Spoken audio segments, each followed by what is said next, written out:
The Ottawa Senators have traded away their captain, Brady Tkachuk, to the Florida Panthers for 3 first-round picks and a second-round pick.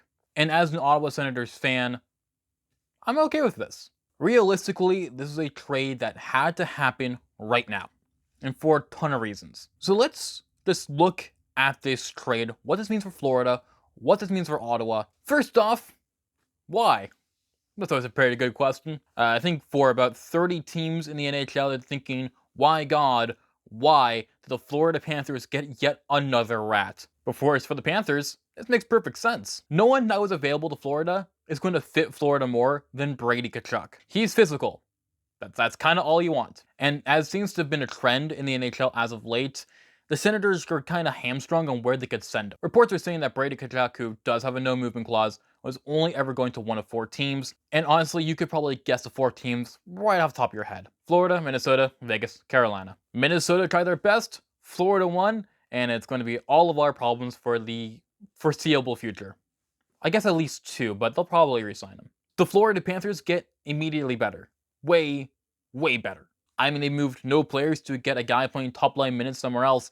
You're kind of a better team by default. But I think Ottawa has also come out a lot better. According to Pierre LeBrun, who broke this entire trade, they tried to get Anton Lundell, which would have been nice, but I can't help but feel like Florida overpaid. And I think they overpaid for a lot of reasons. Number one, Ottawa kind of had to move him right now. Brady Tkachuk made it clear to Ottawa that he was not staying around. He was not going to re-sign after his contract expires in 2028. It's smart for the Sens front office and Steve Staios to just trade him now while his value is at its highest. Because they could trade him in a year when it likely would have leaked that he was going to leave and get a lesser return. Or they could just not trade him, have his contract expire, and lose him for nothing. Or they trade him now and get 3 first-round picks back, including 9th overall. And Brady Tkachuk was becoming a massive distraction. This is both in terms of the rampant rumors of him leaving, but that leads to another part of the distraction, which is the fact that he's kind of a nutcase. Say what you will about his obvious political leanings, to which I will say they are subjectively stupid and objectively tone deaf to the market he was playing in. There is also his just fucking stupid podcast. I mean, if one of my players started a podcast, I would immediately trade them. No doubt about it. Correct move. Always the correct move. New rule.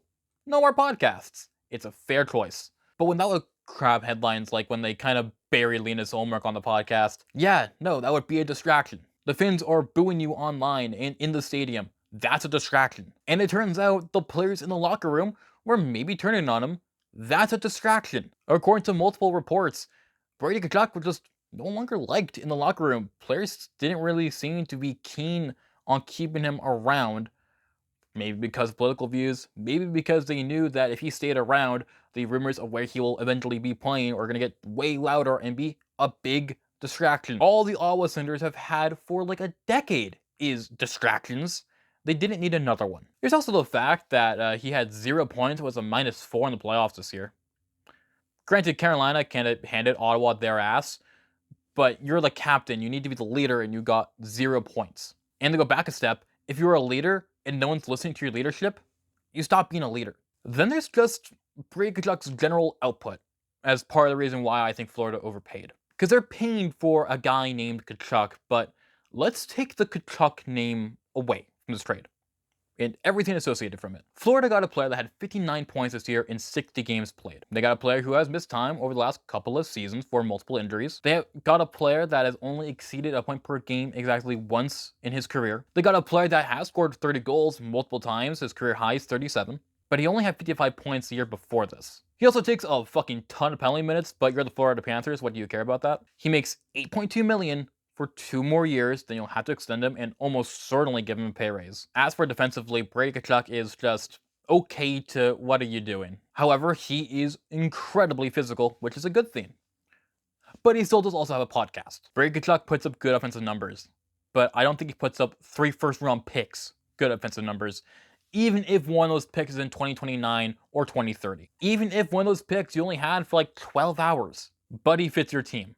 So I can understand it. Let's add Brady Tkachuk's name and general vibe back into the conversation. Because I want to go back on something. He chose to leave, but he was also kind of getting run out of town. The Sens fans just didn't like him anymore. A lot of that goes back to the Olympics and partying with Kash Patel, which was, again, a tone-deaf, stupid thing to do considering you play in Canada, were played in Canada. He'll fit the culture in Florida a whole lot better. But Sens fans are not going to forgive him or forget. There's already videos of them burning jerseys, which is a stupid and lame and dumb and lame thing to do, by the way. I'm not going to wear this anytime soon, but like, I'm going to keep it around. Cost me like $200. And I also want to give credit to Tkachuk and his camp for at least doing this the professional way. This didn't leak at all.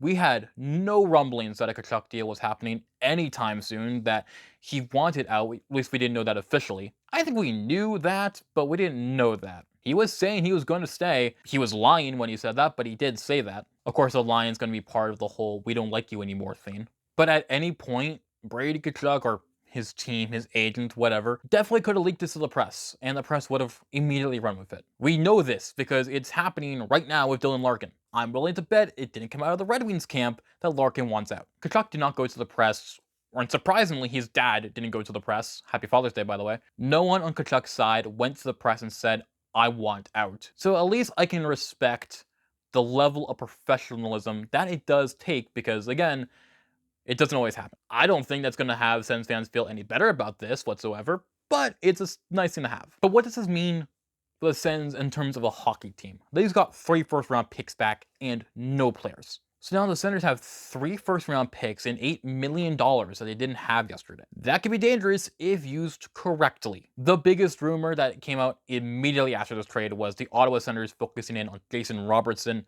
which would be really interesting. The Senators need a goal scorer. Jason Robertson, a guy who can score 45 goals a year, should be super enticing. But there's probably a fear of all the American players leaving immediately. He's American, from California. Does he want to go play in Canada? He was snubbed from the Four Nations and the Olympics, so he may not have that loyalty. He also played junior hockey in Canada, which is probably a nice bonus. Guys like Hughes and the Tkachuks didn't. Jason Robinson puts up more goals than Brady Tkachuk. Jason Robinson puts up more assists than Brady Tkachuk. He's not nearly as physical, but it's not the kind of player looking at to be a physical player. That's something the Sens will have to try to replace internally of guys like Ridley Gregg. And he's a proven performer in the playoffs. The problem is he's an RFA. That means you gotta pay him a lot. Do you think he's gonna be cheap? Not a chance. Not only do you get him from Dallas, which will likely take multiple of those first round picks, if not more, you're gonna have to pay him what? $14 million a year? That might sound high, it definitely is, but he's put up 40 goals in 3 of the last 5 years, including last year. He had 96 points last year, his career high is 109, that's a ton of fucking points. And you don't think more teams are maybe in demand who might want to offer sheet him later on if it does get to that? The price for him will be incredibly steep, but maybe something the Senators need to do. Another player that they've been heavily rumored on is Jake DeBrusk, who has kind of been lambasted as a power play merchant because he is, but consider how bad the power play was in the playoff for Ottawa this season. Maybe you need one. Then there's Mason McTavish, who is an interesting case. He's locked down long term, and he'll probably want to be in Ottawa, considering the fact he's from Ottawa. I mean, he played junior hockey in friggin' Pembroke, a team that his family used to own, by the way. When he was in contract negotiations with the Ducks, he was still practicing with the Ottawa 67s. But there's his output being pretty questionable. 41 points last year, not terrible, but that is a pretty steep downgrade from the year before that. And at $7 million a year, 41 points is simply not going to cut it. There's also the fact that he's a center. Centers don't really need a center, they need wieners. So I wouldn't really be too bullish on McTavish, although the Senators do seem to be. But the addition of a Jason Robertson type or even a Pavel Dorofeyev type as an RFA, it would be super dangerous for Ottawa. Or we can get even crazier with this. Senators have the 9th overall pick. Maybe they bundle it up, trade up with San Jose, go get Ivar Stenberg at 2. Is that a great idea? Probably not, but they could. They could unite the Ruck brothers in the NHL, either by picking both of them, or by picking one of them and send them to the other brother and getting something in return for that, which is what I would be doing with 32 no matter what. Point being, the Senators did not get draft picks to use draft picks. They got draft picks to use immediately in the future, and they got less than a week to do so. So as a Sens fan, how do I feel? I'm okay with this. Got a player who wasn't staying? Go get some players that are. Go get some players that are dedicated to the team. I'm not going to burn my jersey. I think that's stupid. But I do think the team's in a better spot now than they were, which is pretty crazy to do when you trade a unicorn. Although, is he a unicorn when he gets traded to a team full of unicorns? Oh god, imagine if they had, like, spikes on their head. They fucking kill somebody.